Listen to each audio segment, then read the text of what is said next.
সরকারি কাজে বাংলা বাধ্যতামূলকের দাবিতে এই মিছিল চলছে।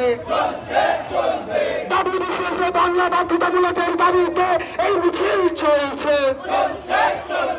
বাঙালি ছাত্রছাত্রীদের স্বার্থে বাংলা পক্ষ লড়ছে। বাঙালি ছাত্রছাত্রীদের স্বার্থে বাংলা পক্ষ লড়ছে।